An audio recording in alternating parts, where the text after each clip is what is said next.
Ok, bom dia, boa tarde, boa noite, como é que você está?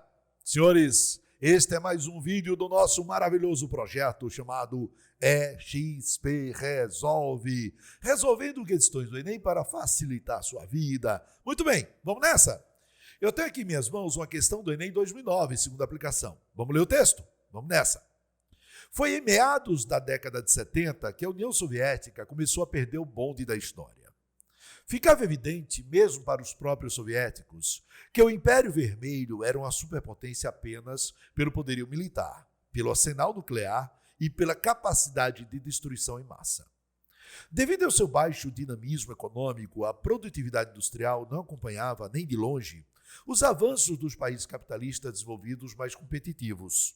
Seu parque industrial, sucateado, era incapaz de produzir bens de consumo em quantidade e qualidade suficientes para abastecer a própria população. As filas intermináveis eram parte do cotidiano dos soviéticos e o descontentamento se generalizava. Em outras palavras, na União Soviética.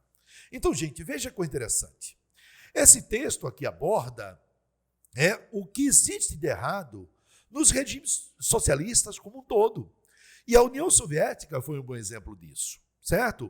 Por quê, Voltemeg? Então, a União Soviética, ela quando surgiu lá em 1922, né? Em 17 teve a Revolução Socialista, mas a União Soviética só foi criada mesmo em 1922.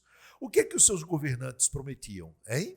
Lenin, Stalin, né? Prometiam o quê? Eles prometiam igualdade socioeconômica, né? Eles prometiam um regime igualitário onde todo mundo viveria maravilhosamente bem.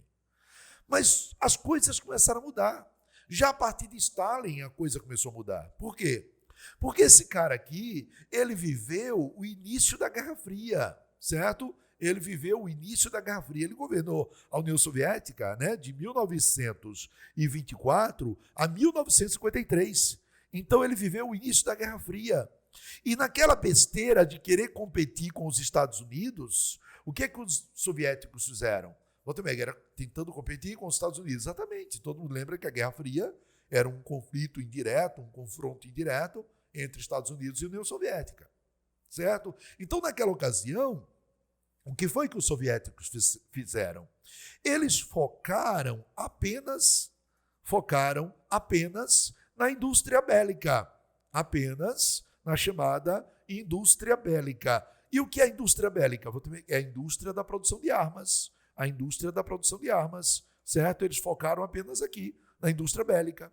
Voltemeg, e já do lado capitalista, liderado pelos Estados Unidos, não houve avanços apenas na indústria bélica, exatamente. Então, aqui nós registramos avanços, né, tecnológicos em benefícios da comunidade, certo? Em vários setores, e não apenas no setor bélico, no setor de armas. Exatamente. O que proporcionava o quê? O que proporcionava, naturalmente, uma melhor qualidade de vida para os habitantes do chamado mundo capitalista. Certo? Isso aqui, gente, de forma genérica, né? De forma geral. Se você for olhar a vida de um operário, de um trabalhador rural, não era tão bom assim. Mas, no geral, a qualidade de vida, né, de um trabalhador no mundo capitalista era bem melhor do que aqui, no regime soviético. Por quê? Porque a indústria de bens de consumo, segundo o texto, a indústria de quê? A indústria de bens de consumo, tipo calçado, roupas e até mesmo alimentos, ela deixou a desejar. Ela não recebeu, certo, os mesmos investimentos que recebeu no lado capitalista. E segundo o autor desse texto, então, gente, é uma das razões para que a União Soviética tenha fracassado. Ela perdeu o bonde da história. Foi o que disse o texto. Está vendo? Devido ao baixo dinamismo econômico, então o capitalismo foi mais dinâmico, a produtividade industrial não acompanhava nem de longe os avanços dos países capitalistas. É isso que está dizendo. O parque industrial soviético ficou sucateado. Era incapaz de produzir bens de consumo. Estão vendo aqui? Bens de consumo em quantidade e qualidade suficientes.